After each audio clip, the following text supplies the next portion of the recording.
America has a drug problem, but what if I told you the real issue isn't drugs at all? If every illegal drug stopped crossing the border tomorrow, addiction wouldn't disappear. In fact, it might even get worse. Here's why. Addiction doesn't start with drugs.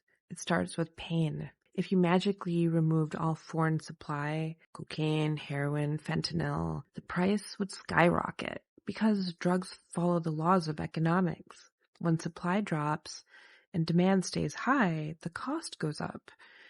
And addicts don't suddenly want less. The availability just shrinks. So dealers will charge more, cartels cut purer or more dangerous formulas, and desperation increases. Even if drugs become insanely expensive, the brain that has been rewired for dopamine, for relief, for numbness, for escape, doesn't suddenly heal just because the supply dried up.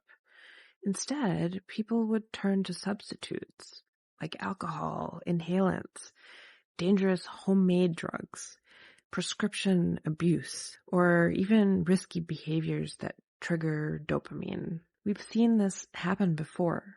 When alcohol was prohibited, people made moonshine. When opioids were restricted, many users turned to fentanyl and overdoses rose. When meth precursors became regulated, home lab meth surged. Shutting off supply doesn't solve addiction. It just changes its form. Addiction isn't a chemical issue.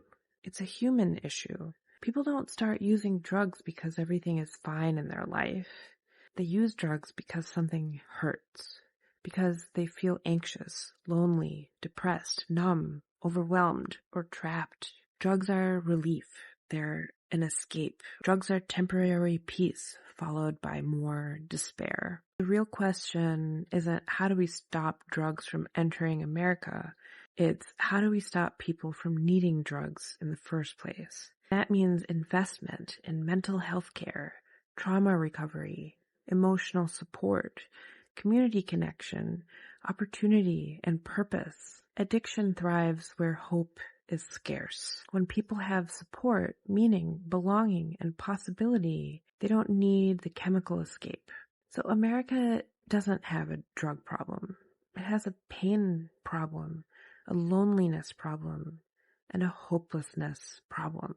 Drugs are not the disease.